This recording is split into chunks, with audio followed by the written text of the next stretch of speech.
Disable please tell your master का इस episode का स्टार्ट हमारे मेन कैरेक्टर होता है। वह उसी ऑयल बात में बात ले रहा था। उसी समय सिस्टम में एक नोटिफिकेशन आता है, टेंशन प्लेयर, आपके सेट में यीन एनर्जी बहुत ज्यादा हो गई, इसलिए आपको यान एनर्जी लाने के लिए आपको मेल डिसेबल को रिक्रूट करना होगा। हमारा मेन कैरेक्टर सोचता है डिमन मोस्ट यंग सिर्फ फीमेल डिसेबल को अपने सेट में एक्सेप्ट किया क्योंकि यह उसकी यान एनर्जी को एक्सट्रैक्ट करना चाहता है एंड उसके साथ साथ यह उनके बैटल एनर्जी को भी एक्सट्रैक्ट करना चाहता था। लेकिन अभी मुझे उसके रूल को फॉलो करने की कोई जरूरत नहीं क्योंकि मैं अभी उसके एक्सट्रीम डिमन स्काई टेक्निक को इस्तेमाल नहीं कर, इसलिए मुझे इस सभी चीज की जरूरत नहीं है। इसलिए मैं मेल डिसेबल को एक्सेप्ट करना स्टार्ट कर रहा हूँ। उसी समय उसी बात है उसके आउटडोर में हमारे मेन कैरेक्टर की तीनों डिसेबल वहाँ पर आ रही होती है। तभी सेकंड डिसेबल कहती है, सिस्टर मैंने सुना कि हमारे मेन कैरेक्टर मतलब हमारे मास्टर बाथ हाउस में कल्टिवेशन के लिए गए हैं, क्लोज डोर कल्टिवेशन के लिए। क्या मैंने सही सुना? हाँ सिस्टर तुमने सही सुना। तभी सेकंड कहती है, क्या सिस्टर तुम सही कह रही हो ना, चलो ना हम मास्टर को देखे हैं उस जाते हुए उस बात हाउस में नहाते हुए। कहती हाँ सिस्टर, क्या तुम्हें यह एक फैंटेसी की तरह नहीं लगता कि हम मास्टर को देखेंगे वहाँ पर जाते हुए? हाँ मुझे लगता तो है, लेकिन उसी समय उनके कोई रोकता है,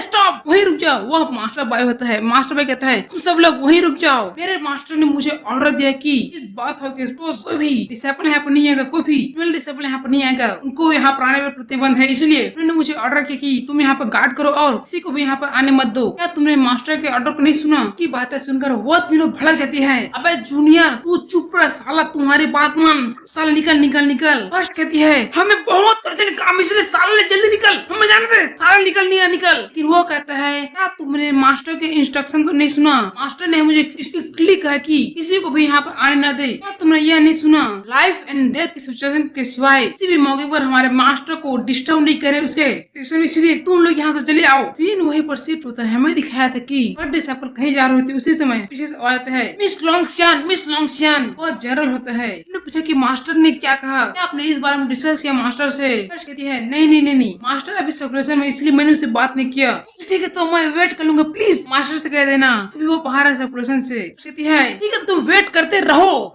मुझे नहीं पता कि मास्टर को सर्कुलेशन से बाहर आने में कितना समय लगेगा, 3 महीने 6 महीने या सालों साल लग जाएंगे, इसलिए तुम यहाँ पर वेट करते रहो। वो वहाँ चली जाती है एंड वो अपने सबऑर्डिनेट को कहता है, प्लीज मेरे सबऑर्डिनेट मेरे मैसेज को एम्परर को दे देना। लेकिन जनरल उसका सबऑर्डिनेट कहता है, लेकिन जनरल आप यहाँ पर क्या करेंगे? आपके बिना वो हमारा किंगडम नहीं रह पाएगा, प्लीज जनरल हमारे साथ चलिए। नहीं मैं यहाँ पर वेट करूंगा, प्लीज मेरे गार्ड यहाँ चले जाओ। और तुम सभी मेरे दिए हुए टास्क को अपने माइंड में याद रखना जो मैंने तुम्हें दिया था। चलो बाय। तभी सीन शिफ्ट होता है हमारे मेन कैरेक्टर के बाथ हाउस में। हमारे मेन कैरेक्टर उसी ऑयली बात ले रहा होता है, उसी खोलते हुए ऑयल में बात ले रहा होता है। तभी कोई हमें बताता है कि लू हैंग का फिजिकल बॉडी इंटरनेशनली स्ट्रेंथ उसका पावर बढ़ते गया। इस यामा गोल्डन बाथ में उसका बॉडी टेम्पर होते गया। बट लेकिन इसका पेन बहुत खतरनाक था, या बहुत ज्यादा पेन करता था। इसको हमारा मेन कैरेक्टर नहीं समझ सकता था, लेकिन उसने किसी तरह सरा। इस साथ साथ हमारे मेन कैरेक्टर को बहुत सारे हाई ग्रेड स्पिरिचुअल स्टोन का भी मदद मिल रही है, जिससे वो अपना टेक्निक कंप्लीट कर रहा है। लेकिन इसका प्रोग्रेस धीरे स्लो हो गया एंड लू हैंग के कैलकुलेशन के अकॉर्डिंग उसे 3 मंथ लग जाएंगे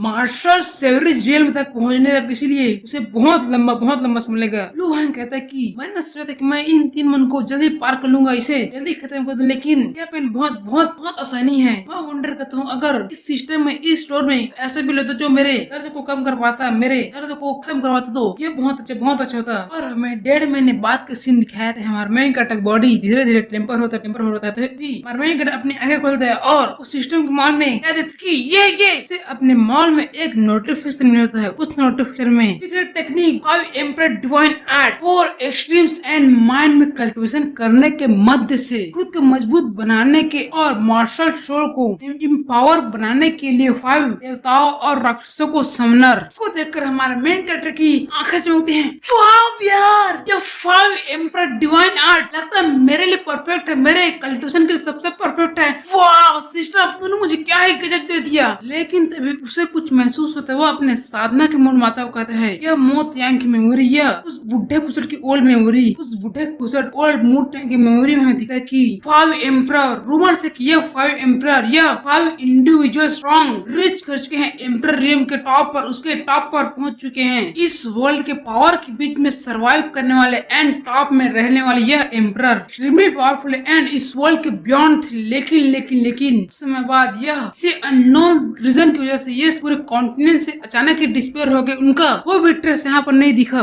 इस पूरे मार्शल कल्टिवेशन में किसी भी पर्सन के लिए एक ही मार्शल ध्यान होता है। या कोई इंडिविजुअल पर्सन रिस्क लेते हैं मार्शल रियल में तक वो अपने फाउंडेशन को सॉलिफाइड करते हैं एंड यही उसका लिमिट होता है, यही उसका अपर लिमिट होता है। लेकिन यह 5 एम्परर डिवाइन आर्ट कौन करता है? उन सभी डेंटियन को और मार्शल आर्टिस्ट को अलाउ करता है कि कल्टिवेशन अनंत कर सके, उसका कोई लिमिट नहीं होता, वह इस यूनिवर्स के बियॉन्ड जाता है। हमारा मेन कैरेक्टर सोचता है कि अगर मैं इस टेक्निक को मास्टर कर ले तो मैं अपने बराबरी के मास्टर लेवल को बंदे को हरा दूंगा।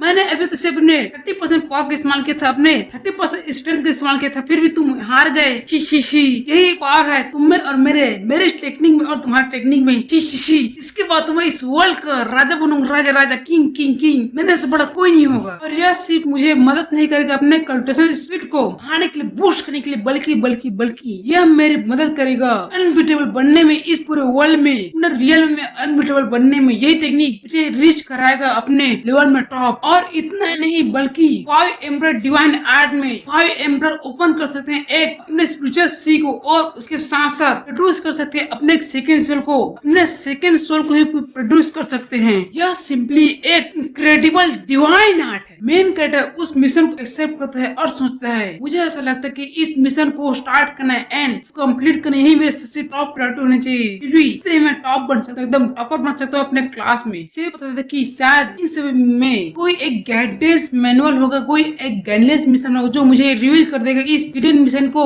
इस 5 एम्परर डिवाइन आर्ट के रिलेटेड हिडन मिशन को। यह तो एक अनएक्सपेक्टेडली आया हुआ एक सेव था जो मेरी गोदी में गिर गया और उसको मैंने लपक लिया। लेकिन मुझे इस सब्सिक्वेंट मिशन के लिए मुझे इस ह्यूमन गॉड माउंटेन के नीचे जाना पड़ेगा और उस मिशन को कंप्लीट करना पड़ेगा। लेकिन मैं रिलाइनिंग करते यहीं पर बैठे बाहर जाने क्या अपने पैदों से बाहर जाने की मुझे कुछ न कुछ इंतजाम तो करना ही होगा। लेकिन आउटसाइड में उसकी डिसेबल यहाँ पर आने का मौका खोज रही होती है, लेकिन उनको कोई मौका नहीं मिलता क्योंकि मेन कैरेक्टर का अनऑफिशियल डिसेबल वहाँ पर पहरेदारी में होता है। उसको देखकर सेकंड कहती है, अबे यार ये लौंडा बहुत एनोइंग है, ये हमें जाने नहीं दे रहा है। जिससे चलो कुछ न कुछ प्लान बनाते हैं। और हमें इनर साइड में हमारे मेन कैरेक्टर को दिखाया जाता है। हमारा मेन कैरेक्टर अपने कंक्लूजन करते सोचता है, मुझे अपने इस रूप को बनाए रखने के लिए, डीमन लॉर्ड को रूप बनाए रखने के लिए मुझे अपने माइंड एंड अपने काम को दोनों को बेहतर बनाना होगा, अपने कैलकुलेशन एंड अपने काम को बेहतर बनाना होगा। क्योंकि अगर मैंने हल्के से चूक की तो मेरी जान यहाँ पर मुसीबत में आ जाएगी। और हमें दिखाया था कि हमारा मेन कैरेक्टर क्या सोचता कि वो भागने की फ्रैक में था, लेकिन उसकी डिसेबल उसे पकड़ लेती है, कहती है देखो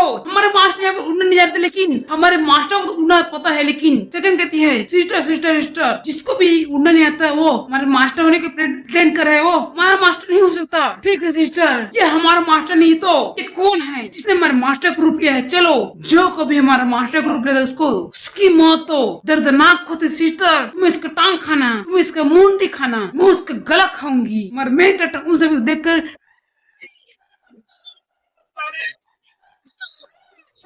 अरे यार तो सपना था। लेकिन एटलीस्ट मैं फ्लाई करने के लिए मार्शल सेवर रीजन में होना चाहिए। मैं क्या करूं? या 3 महीने तक यहीं पर रहूं और अपने लेवल को मार्शल सेवर रीजन तक पहुंचाने की कोशिश करूं, या यहाँ से किसी तरह भागने की कोशिश करूं? मैं क्या करूं? वह अपने शॉप ओपन करता है, या मुझे अपने मिशन को कम्प्लीट करना चाहिए जिससे मुझे पॉइंट मिलेगा और मैं अपने कल्टिवेशन बढ़ा सकूं। मैं क्या करूं? उसी से मैं हमारा मेन कैरेक्टर को ये क्या था? वो खड़ा हो जाता है, यस एक्सीलेंट, यही वो चीज था जो मुझे चाहिए। चलो मुझे प्लान मिल गया। उसी समय मैं आउटसाइड का सीन दिखाया था, वही मास्टर पे कहता है, प्लीज तुम लोग यहाँ तो चले जाओ, मास्टर को डिस्टर्ब मत करो उसे कल्टिवेशन में, प्लीज मेरी बात को मानो तुम लोग। सेकंड से झड़काती है, अबे साले हमें अर्जेंट रिपोर्ट करना है, तू भाग साले यहाँ से भाग। कहती है, इतना बड़ा चीज पढ़ाना बंद करो और हमें अंदर जाना, साले तुम्हें हमें अंदर जाने दो। फर्स्ट कहती है, भूलो मत तुम्हारे मास्टर एक सिर्फ नौकर एक कुत्ते जो तुम एक अनऑफिशियल डिसेबल बन चुके हो। साले कुत्ते निकल यहाँ से, निकल। उसकी बातें सुनकर उसका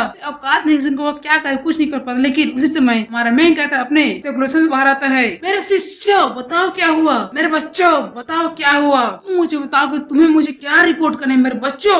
भाई कहते हैं मास्टर, लेकिन उसको साइड करते हुए उसकी फर्स्ट डिसेबल कहती है, मास्टर हमें बहुत अर्जेंट रिपोर्ट करना है आपको, चले हम आपको बताते हैं। थर्ड डिसेबल कहती है कि मास्टर आपकी यह थर्ड डिसेबल आपको रिपोर्ट करती है आधे महीने के दौरान आपके सर्कुलेशन के दौरान वह वुचैंग हमारे सेट के आउटर में बैरियर के बाहर बैठा हुआ है, आधे महीने से अपने घुटनों के बल बैठा हुआ है। हमारे में कहता है अबे साला मेरा सेट कोई धर्मशाला नहीं है, कोई मंदिर नहीं जहाँ पर वो बैठा रहे अपने घुटने टेक कर, वो यहाँ पर क्यों बैठा है तुम मुझे बताओ। थर्ड डिसेबल कहती है मास्टर वह सोचता है कि वो आपका डिसेबल बन सके इसलिए वो इस बैरियर के बाहर बैठा हुआ है। उसे पता था कि मास्टर यहाँ पर टावर में इनसाइड टावर के इनसाइड कैलकुलेशन कर रहे हैं इसलिए वह बाहर में बैरियर के बाहर बैठा हुआ है। मास्टर आप क्या करेंगे? हमारा मैन हो सकता है साला इसको कैसे पता चला बैरियर टावर के अंदर में यह बुढ़ा ओल्ड डिमन बहुत समय से सर्कुलेशन करता उसमें ट्रेनिंग करता है, लेकिन इसके बारे में इसको कैसे पता चला? लगता है सीआईडी के यहाँ पर चप्पल चप्पल फैले हुए हैं जो इसको इस सब चीज के बारे में जानकारी देते हैं। सेकंड डिसेबल कहती है मास्टर वो आधे महीने से ना उसने कुछ खाया ना कुछ पिया है और एक स्टैचू की तरह वहीं पे जमा खड़ा हुआ है। मास्टर वो तो एक भूत तेरे सारे लग रहा है, मैं मास्टर क्या करूँ उसको? क्या हम अपने मेन हॉल में एक पुतले की तरह रख ले?